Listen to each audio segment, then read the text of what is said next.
Hey guys, welcome back to Contest Prep University. I'm Joe Klemczewski with Adam Atkinson, and we're going to continue in our series on planning your off-season with a part 2 of planning your reverse. So Adam, we talked about the premise and what it's for, and you had even mentioned that it may be a good idea for some people to be a little more aggressive because they really just need kind of a saving push of calories. But where do you start? Let's pick it apart with macro profile. So, what are we going to do with protein? What are we going to do with carbs? What are we going to do with fat? And what are the steps you might take?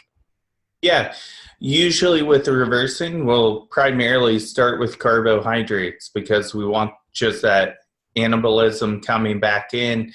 And, we just know fats don't really do a whole lot, but we might need some more fats for flexibility and just mental satiety. So I'll usually start with those two on bumping those up. Depending on that person's rate of loss, we know it's going to take, that much more to get them in a state where they're not losing.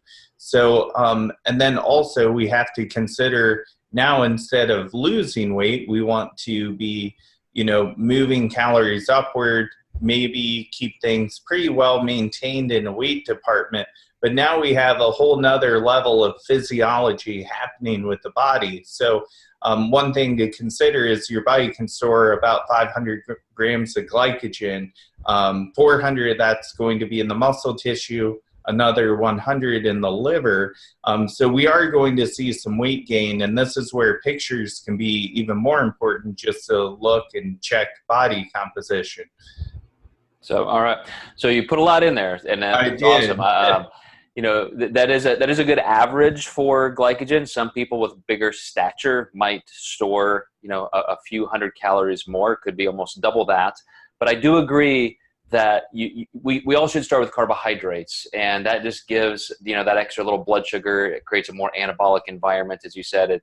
It's actually because of what's happening in the bloodstream, it will increase satiety, even though some people think that that's really fat's role, and that's where you get that. You really need a baseline level of carbs just to not be hungry all the time. But as soon as you make that move, you've essentially made your percentage of fat as an intake even lower because you've left fat the same and carbs have gone up, calories have gone up. So I very quickly also look at that. What is the percent of calories coming from fat? Because I may be able to move carbs up and fat quickly, carbs up a little more and fat a little bit more. So a lot of this, guys, happens faster than you might think in terms of you create a little bit of a metabolic response.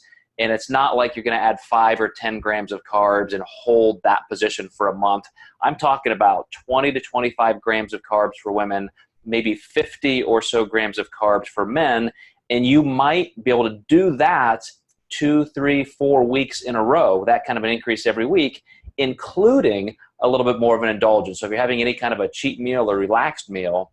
But with that said, Adam, do you follow kind of that stair-stepping approach? And then how do you handle even, like I said, indulgences like a cheat meal here and there? Yeah, I usually like to bring in, I call them just untracked days. And my hope is that that person eats higher. We all have clients who will eat under on those days too. But I feel like intake has to be high enough where they potentially would eat around their calorie level with an off day versus, let's say they're only at, 1,000 to 1,200 calories. We know that could be pretty traumatic if they just go out and eat how they want. So we do need to get those calorie demands higher before we transition into that. But often I like to do refeeds up until that point. I'll usually start adding fats to the refeed just so they can have some flexibility, go out to dinners, be with friends and things of that nature. So fats I'll use more as a flexibility component. So absolutely, totally agree, even as you move forward. So for the next episode, guys, we're going to talk about how far you want to go with your weight intake, maybe your body composition. But just to summarize these 2 episodes in reversing out of the contest season, number 1, the goal isn't just to slam a bunch of body fat on your body. You're going to try and slowly reach your metabolic set point. then decide how far to go above that. We'll talk about that in the next episode. But keep an eye on the percentages. You might be able to bring protein down just a little bit as carbs are coming up, calories are coming up. You might not need as much protein. Matter of fact, physiologically, you don't. So, backtrack a little bit in our library of episodes, and we talk about macros and how to calculate those in other spaces. But we're going to continue on in the next episode talking about how far you're going to take your off season. So hang in there with us.